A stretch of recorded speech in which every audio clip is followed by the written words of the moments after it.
Last two questions. The lady over here. Right. I've been told that women in Islam wear a veil because in this way men will treat them respectfully.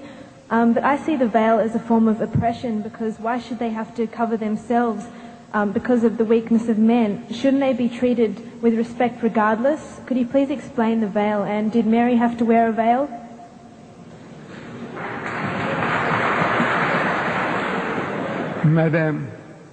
Madam, your Bible says, your holy Bible says, Paul is telling you that the woman must cover her head, that the woman who doesn't cover her, shave off her hair. Your Bible says that.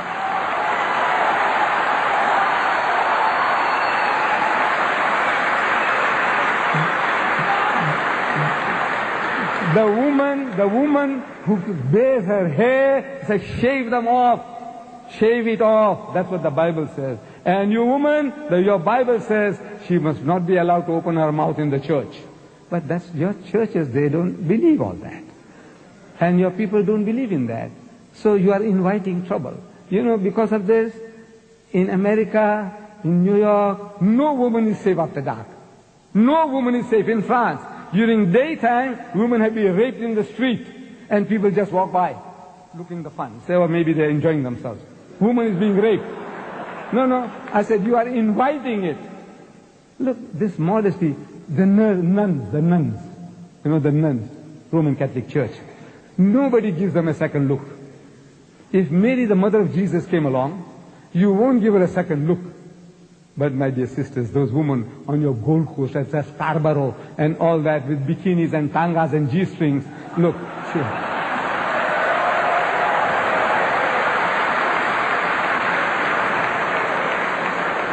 it's attracting, look, even an old man like me, I tell you, my God.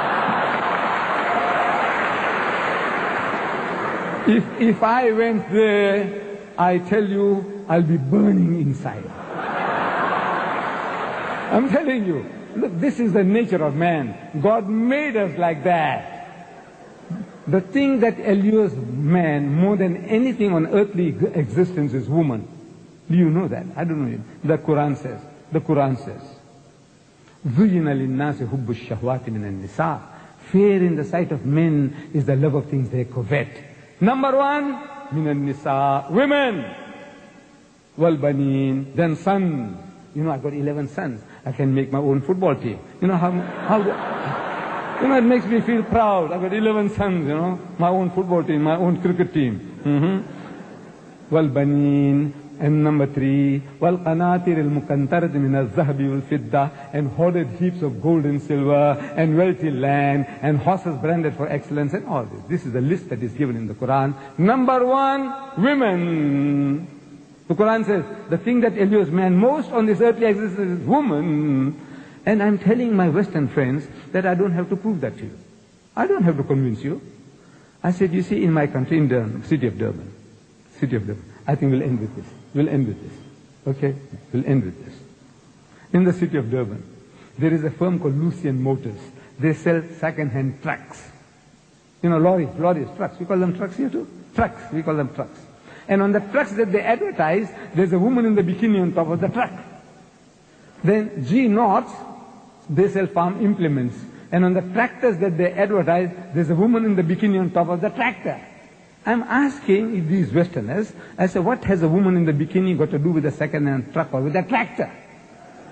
Except the man. You see, the woman is being dangled, so you'll read the advert. And BMW, I don't know, you have BMWs here. It's a motor car supposed to be a little better than the Mercedes-Benz. I'm not in the market for it. You see, I started with the Volkswagen Beetle. I did 120,000 miles, and I had to change for another Beetle, and another Beetle, and another Beetle. Then they stopped making the Beetles. The Volkswagen Beetle. They started the Golf. So I had to buy Golf number 1, Golf number 2. I'm still not in the market for a BMW. But I am forced to read this advert. In my newspaper, I see a BMW motor car. And with a woman in the skimpiest of bikini, what you call the tanga, the G-string. She's standing in front of the motor car. and it's written at the bottom, test drive her now.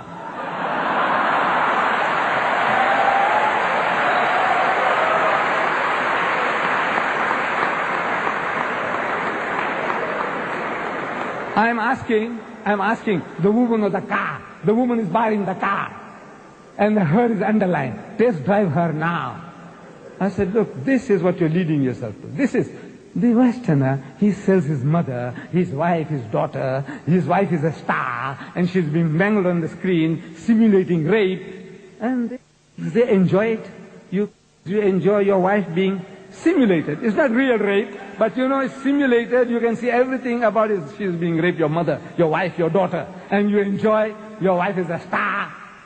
So, sick. No, alhamdulillah, praise be to God. We haven't come to that sickness yet, we Muslims. We try to keep away from it. This is your pleasure, your privilege. We have no right to force you. But we say, you are playing with fire, my child, and you're going to pay the price. You're paying the price now, and you will pay the price.